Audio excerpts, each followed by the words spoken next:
নিজাম আদারির বাপদাদার চোদ্দ গোষ্ঠীর কেউ জমিদার ছিল। 500 কোটি টাকা ব্যয়ে ওই বাংলো বাড়ি নির্মাণ করা হয়েছে।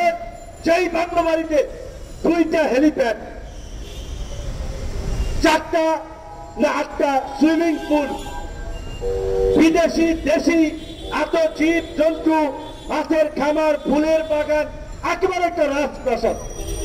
এই মাসুদ উদ্দিন, এই লোটাস কালার, এই আরেক বেনজির ঢাকা 20 আসনের এমপি, সবাই কিন্তু আওয়ামী লীগের এমপি। দেখেন আরেকজনের কথা আর কি বলবো, আমাদের সাধারণ সম্পাদক বলেছেন তিনি তো ওবায়দুল কাদেরের পেয়ারের লোক, পীড়িতের লোক, ঘনিষ্ঠবাদের লোক।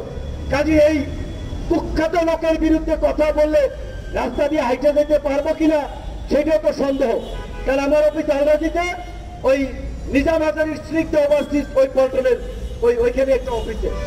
তো এই নিজাম হাজারিকে নিয়ে 2টা পত্রিকায় নিউজ হয়েছে। ফেনীতে তার যে বাংলো বাড়ি, পত্রিকাগুলো রিপোর্ট করেছে 450 থেকে 500 কোটি টাকা ব্যয়ে ওই বাংলো বাড়ি নির্মাণ করা হয়েছে। সেই বাংলো বাড়িতে 2টা হেলিপ্যাড, 4টা না 8টা সুইমিং পুল, বিদেশি দেশি এত জীব জন্তু, মাছের খামার, ফুলের বাগান, একেবারে একটা রাজপ্রাসাদ।